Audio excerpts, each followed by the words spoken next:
Stop using your iPhone camera for photography.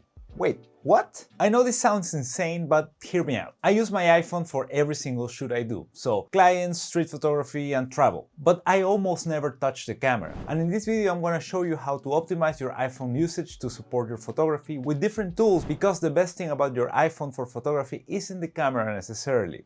It's everything else. I'm Cesar, balancing product management with photography. I know the struggle of trying to find time for creative work, and in this channel I share systems and workflows that actually work for busy professionals. First up, let's start with shot planning and visualization apps. The first way we use our phones has nothing to do with taking photos. It's all about planning them before we even arrive on location. There are apps that completely change how we approach a shoot, and most people don't even know them. Sunseeker is one of them, and is the one I open before every outdoor shoot. It shows you exactly where the sun will be at any time of the day using augmented reality. You just point your phone at the sky and overlays the sun's path. No more guessing if that spot will have good light at golden hour or anything like that. And also no more showing up at a location only to realize that the sun has the worst possible position. This app has saved me from disaster more times than I can actually count. Then there's Artemis, and this is really good. It's a director viewfinder app that simulates different camera and lens combinations. Before you pack your bag, you can see exactly what focal length you will need for a specific location, and you can preview compositions as well. You can also share your shot ideas with clients before the shoot even happens. It's like having every lens in your kit without actually carrying them. This will also help, for example, if you're doing it as a hobby, to know if you really want certain lens and you want to go for it, because you can already kind of try it out. Next up, for location scouting, I have something that actually has helped me quite a lot in terms of planning, and that is Google My Maps, which is not the same as Google Maps. And this application, which is unfortunately only available via the web, basically allows you to create specific maps with different layers and different specific points that you can save. Eventually, all these points will show up in your Google Maps as always. So ideally, you prepare before you do the shoot, separating the points of interest depending on what you want to take, and then you can use your normal Google Maps from your phone when you're out and about. This app is different from Google Maps specifically on the part of saving the places, because Google Maps doesn't have as much flexibility as this. And this could be the difference between a smooth and a chaotic shoot. These apps turn your iPhones into planning powerhouses, but planning is just the beginning. So now it's time to talk about remote shooting and camera control, because here's where things get really interesting. Our phones can actually control our cameras remotely, as we all know, and this unlocks shooting possibilities that otherwise would be nearly impossible. Most modern cameras have companion apps. Canon has Camera Connect, Sony has ImageNet, Nikon has SnapBridge, and they all let us do something crucial: see what our camera sees and trigger the shutter from our phone. This sounds simple, but think about what this means. We can set up our camera in a tight space, on a high shelf, for example, or a weird angle, and then see exactly what we're doing without even having access to the backside of the camera to press the button. We can be in the frame ourselves for self-portraits without running back and forth, or we can also shoot wildlife from a distance without scaring the animals away. But the real game changer here is interaction. When we're shooting portraits, we can hand the phone to our subject, for example, and let them see themselves in real time. They can see what's wrong, what's not, and then just relax because they're part of the process. This isn't just convenient, it actually changes the dynamic of a shoot. And for example, product photography on flat lays, we can mount our camera overhead, connect our phone, and adjust our composition from below without climbing up and down a ladder 50 times. I've done many shots like this. It's faster, it's more precise, and it's honestly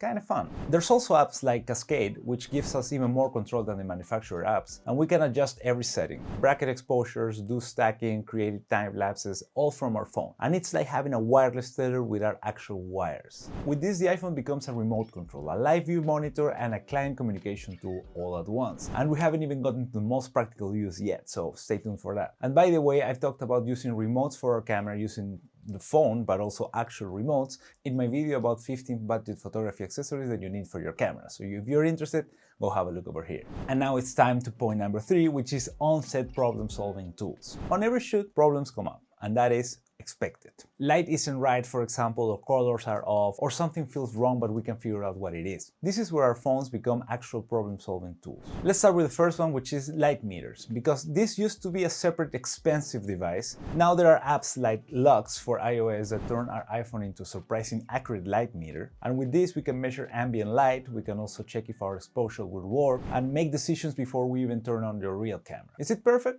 Definitely not, but it's good enough for most situations. Then there's color accuracy. The app Color True uses our iPhone screens to check color calibration. We can make sure that what we're seeing on our camera's LCDs is actually accurate, because it's not nice that you think that you nailed white balance on set only to go home and realize that everything was too warm. Which, by the way, wouldn't be a big deal if you're shooting RAW, but if you're not, this can really help. More about shooting RAW and other settings that actually matter on my other video over here if you're interested. And there's something most people never even think about: our iPhone's Notes app. Seriously, on a shoot we can keep shot lists, we can track which setups we've completed, note lengths and settings for specific shots we want to replicate, and document any requests. And of course there are many apps that accomplish this, but I try to keep it simple just using the default app on my phone. Our phone is basically a Swiss Army knife for solving little problems that slow us down and kill our momentum. And I'll go to the next point, which is workflow and file management. The final way we use our iPhones may be the most important: keeping our workflow moving even when we're away from our computers. For backing up on location, apps like PhotoSync can automatically transfer files from your camera to cloud storage through your iPhone's connection.